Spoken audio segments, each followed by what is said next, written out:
ambulansya kag motorsiklo gintugyan sang Iloilo City Government sa Iloilo City Fire Station.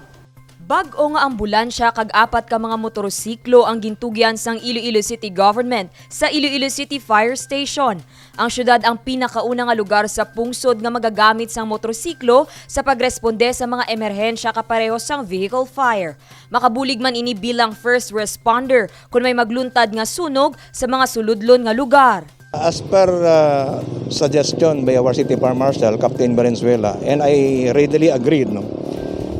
Ang duwa ini gamiton sa administrative nato nga functions in the fire safety inspection. But ang duwa, we will convert this to a fire motorcycle. What does it mean? No? It means na butangan niya na sang wang-wang, no? Siren, and then butangan niya na sang blinker, and then equip naton siya sang at least 2 units nga fire extinguisher, no? Para magresponde primarily sa vehicular fire, no?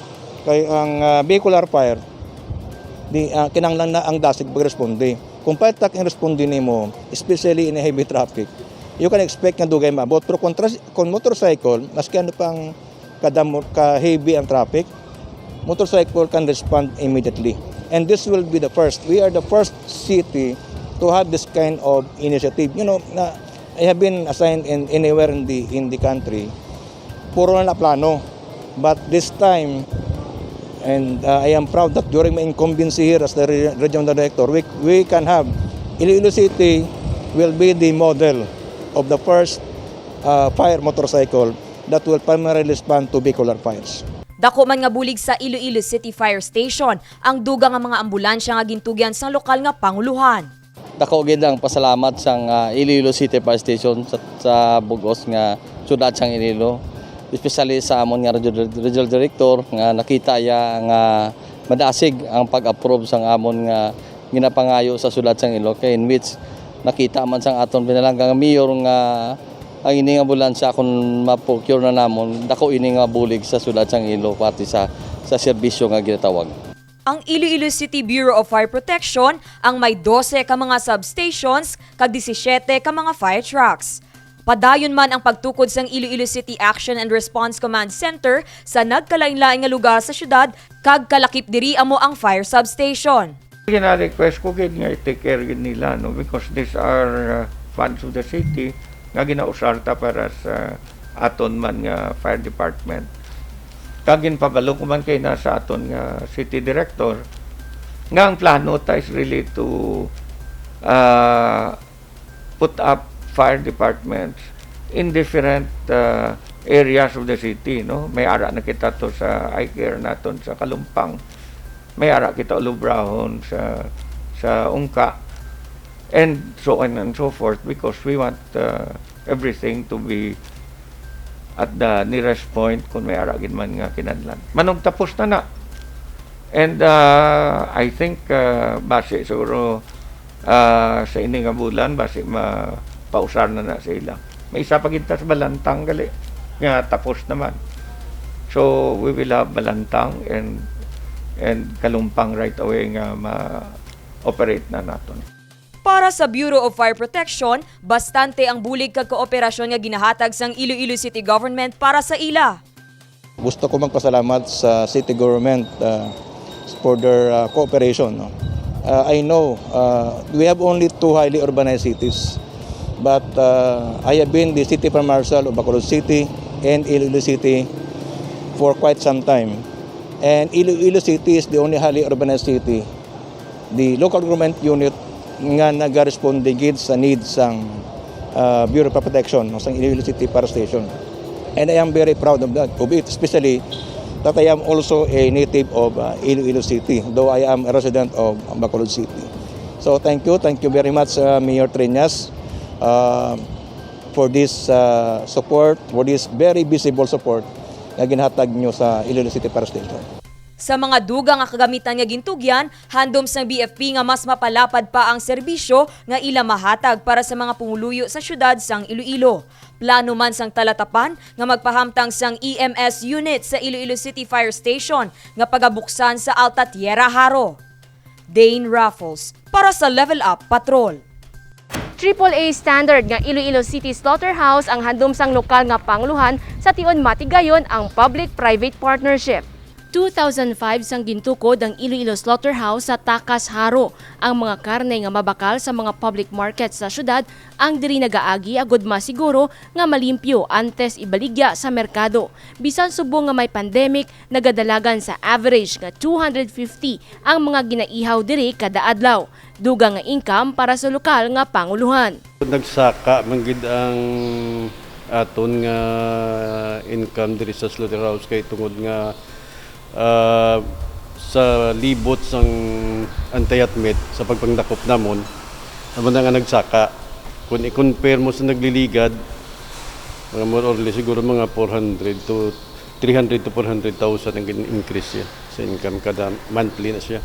Apang ginalauman nga mas magadamo pa ang maihaw sa slaughterhouse sa tion mapaidalom sa public-private partnership ini. Ginapananaw masarangan sang ihawan ang 450 tubtob 500 nga baboy kag baka ang sarang nga maihaw kada adlaw. Dugang padiri handom man sang lokal nga panguluhan nga mangin AAA standard ang Iloilo City Slaughterhouse. Handom sang city mayor naton tama ka taas. Kaya mga hotels naton usually way nagakuha sa aton. Kay tungod nga ang aton city house way ma-accredit. So bali kung mapipipi ni siya, ipaobra sang private partnership, tanan may nakapasar sa NIMES, so ma-AAA kita.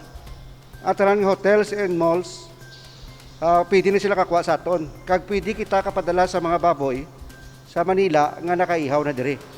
Kaya supposed to be kung magkuha sila sang baboy nga idala sa Manila nga buhi, damo ang mapatay. So bali kung naihaw na di kay dala dito, pwede na kita ka dulong sang baboy bisan diin kung naka AAA na kita.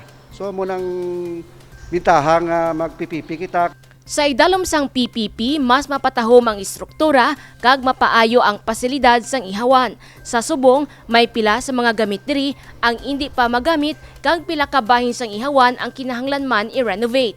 No, sa bulig man sang subong nga nagauyat nga si Rabi Permesa, ginabuligan ko man siya para at least masigig-sigig na lang ang magdako ang income sang Iloilo City House para ang tanan ng mga guba ginamat-amat na lang gid namon pa kayo. Sang 2019 kapin 13 million ang annual income sang ihawan. Sang 2020 nagsaka ini sa 17 million pesos matapos amat-amat naging kaayo ang iban sa mga guba nga gamit. Ginalauman sa tion matigayon ng PPP, mas makabago nga teknolohiya ang ibutang sa ihawan agud mas masiguro ang kalidad sa mga karne nga ginabaligya gikan sa Iloilo City. Sa idalom sang public-private partnership, iga-rehabilitate ang istruktura kag i-expand ang mga pasilidad. Kinahanglan ang rehabilitasyon sang slaughterhouse, iniagod malabot ang nagataas nga demand sa mga meat products sa syudad kag kaiping nga mga lugar. Sang damlag lang, nagpatigayon sang market sounding activity para sa mga pribado nga sektor nga interesado sa proyekto. Ini ang gimpangunahan sang PPP Center. Jennifer Garcia Hernandez para sa Level Up Patrol.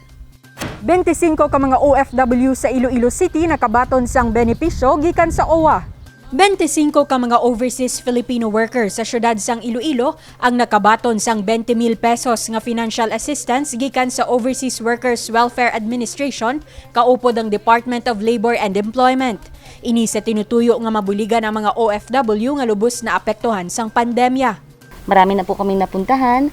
Dito nga po kami ngayon sa Iloilo para hanapin yung mga OFWs at iabot ng personal yung tulong mula sa gobyerno para sa kanila, lalo na po yung mga naapektuhan ng pandemya. Sandig sa datos sang OWA, subo nga may pandemya, kapin 500,000 ka mga OFW sa bugos nga pungsod ang nadulaan sang trabaho. Gani nagatanyag ang nasambit nga ahensya sang pila ka mga programa nga magahatag sang bulig pinansyal.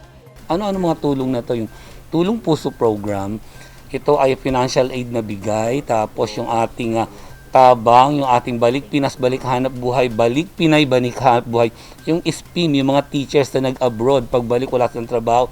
Dito yung si ma'am sa Pinas, ikaw ang ma'am at sir, magiging teachers, uli sila with salary grade. At the same time, the OWA and the DOLE will give 20,000 pesos educational kit for them. No? Base man sa datos sang OWA Region 6, mas sobra 8,000 ka mga OFW ang ilan na buligan nga makapauli sa Western Visayas subong nga pandemya.